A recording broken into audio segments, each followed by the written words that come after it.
Hello जी, अस्सलाम वालेकुम। आज हमारे पास जो बाइक है वो है हमारी वन एंड ओनली YBR। ये 2017 का मॉडल है और 2017 के मॉडल के साथ इसके प्रोज एंड कॉन्स हम डिस्कस करेंगे। तकरीबन मेरे पास ये 1.5 साल से बाइक है और इस बाइक के अंदर मैंने 1.5 साल के अंदर मेरा जो डेली का रनिंग एवरेज है वो तकरीबन आप लगा लें 95 to 100 किलोमीटर्स पर डे ये ड्राइव होती है। तो अल्लाह खैर, ये क्या हुआ है, नहीं, अच्छा प्रोटोकॉल जा रहा है, चलिए कोई मसला नहीं, प्रोटोकॉल है।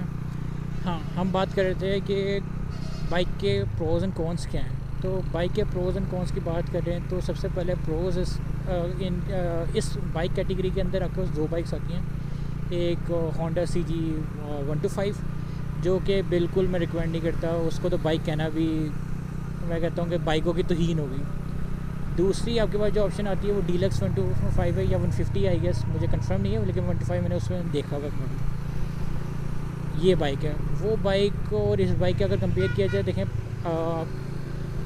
राइट नाउ मुझे जो बाइक इससे YBR से, जो अगर मैं देखूँ कि YBR के बाद अगर मैंने किसी को शिफ्ट करना है तो वो मेरे पास है होंडा 150F। बहुत प्यारी बाइक है वो।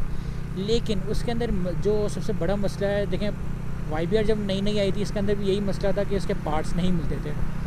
बाई टाइम YBR ने अपनी मार्केट इतनी अच्छी कर दी कि इस वक्त मैं लाहौर के अंदर रहता हूँ, मुझे कोई इस तरह का मसला नहीं रहता। बाइक पार्ट्स कोई मसला नहीं, किसी भी डीलर के पास रह जाऊँ मुझे बाइक के पार्ट्स इजीली अवेलेबल होते हैं। लेकिन अगर आप बात करें होंडा CB 150F की, तो उसके बाइक से पार्ट अवेलेबल होते हैं या नहीं ये नहीं मुझे पता, लेकिन उसके पार्ट्स बहुत महंगे हैं। लाइक YBR का जो ओरिजिनल सिलेंसर आता है क्रोम वाला, मैंने उसकी प्राइस पता की थी, बहुत अच्छी क्वालिटी है। इतनी अच्छी क्वालिटी मैंने आज तक किसी भी होंडा बाइक्स के अंदर नहीं देखी। वो मुझे 20,000 का मिल रहा था मार्केट से।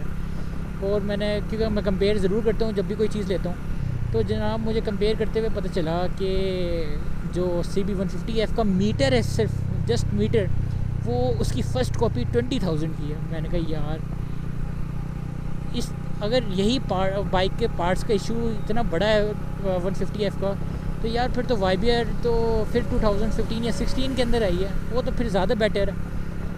मैं इस वजह से YBR को ज़्यादा प्रेफर करता हूँ। और बाकी जो कंपटीटर्स है ये ज़्यादा अच्छी है वो इस वजह से क्योंकि इसका जो कंफर्ट है वो नेक्स्ट लेवल है। बाकी किसी बाइक्स के अंदर इस तरह का कंफर्ट नहीं आता जो आपको YBR देता है। YBR के अंदर एक और भी अच्छा चीज़ है इसकी फ्यूल एवरेज ये आपको लॉन्ग के अंदर 50 to 55 ईजीली दे जाता है। और जहाँ तक बात करें आप कि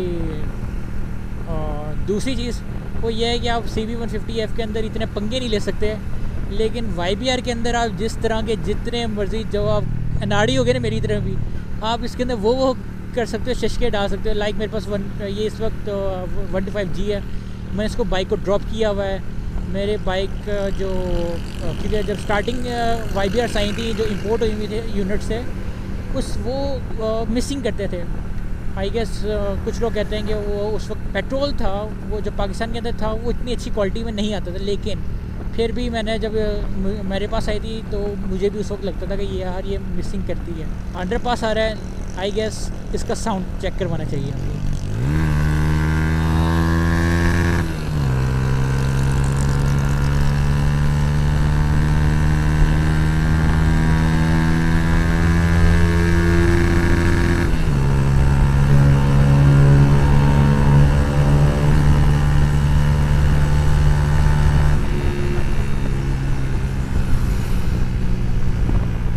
हाँ जी, फिर कैसा लगा आपको?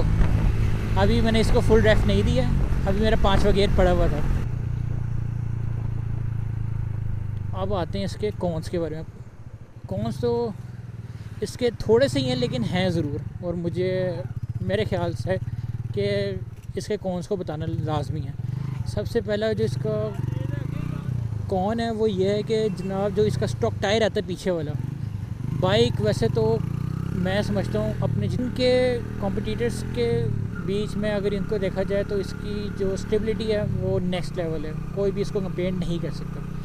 लेकिन अब क्योंकि आप जो मैं आपको बता रहा हूँ कि जो स्टॉक पे रेयर टायर आता है वो बहुत ज़्यादा स्लिप करता था, वो काफ़ी ज़्यादा आपको स्लिप करता है। जैसे उसको पानी देखने की देर है और फिर बाइक कहती है मुझे छोड़ दो, मैं अब कंट्रोल में नहीं आऊँगी। तो ये सबसे बड़ा इशू है स्टेबिलिटी का। लेकिन आप इसको सिर्फ इस तरह कम कर सकते हैं कि आपने जस्ट क्या करना है, ओहो पानी ज़्यादा हुआ हुआ इधर, आपने जस्ट रेयर टायर को चेंज करवाना है। अच्छा कोई कंपनी का लाइक मेंथर का सर्विस का आपने कोई अच्छा टायर डलवाएं, आपकी जो ग्रिप है वो वापस से सही हो जाएगी। और इसका जो सबसे बड़ा मसला है जो इस वक्त मुझे भी फेस हो रहा है वो ये है जनाब, ये पानी ऊपर बड़ी फेंकती है। ये लिटरली मैं आपके सामने पाँव ऊपर कर रहा हूँ और आप देख सकते हैं कि जनाब इसने ये पानी कितना ऊपर फेंक रही है। हाँ ऑल दो मैंने आगे वाला जो टायर है वो मैंने इसका शिफ्ट किया हुआ है। जो पीछे वाला स्टॉक पे टायर आता है मैंने वो आगे डलवाया हुआ है, और जो आगे जो पीछे वाला टायर है वो आई एस सुजुकी 150 के अंदर जो आता है ना GS के अंदर आपके पास 190/18 आई गेस, मुझे सही से नंबर नहीं पता, मैं आपको मेंशन कर दूँगा अगर मुझे पता चला तो वो मैंने डलवाया हुआ है। लेकिन यार ये जो बड़ा मसला है ना, ये आपके आगे वाले टायर से छींटे बहुत ज़्यादा मारती है। जहाँ इसको पानी मिलेगा इसने छींटे मारनी है, ठीक है।